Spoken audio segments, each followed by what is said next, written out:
點解呢排越嚟越多港人選擇喺中山坦洲置業呢？咁本身大部分人都諗住喺珠海買樓嘅，咁兜兜轉轉呢，始終都係揀翻坦洲呢個區域，因為坦洲呢個性價比係比較高嘅。咁好似中澳發展商呢個樓盤咁，都吸引到香港嘅歌手吳若希以及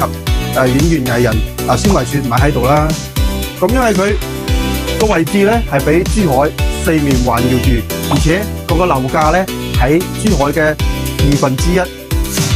買喺呢一度呢同買喺珠海係冇咩區別嘅。就好似吳若希話齋，呢度揸車翻個香港屋企只需要個半鐘，咁揸車過廣州大橋呢12分鐘完全係搞掂晒啦。咁平時中意 shopping 嘅話，咁10分鐘以內珠海嘅大部分市區嘅商超你都可以去到啦，包括三好啊。所以住喺呢度啊，實在太方便啦！依家全新加推呢個單位咧，首期5萬蚊就可以攞低啦，月供3-4千蚊嘅咋，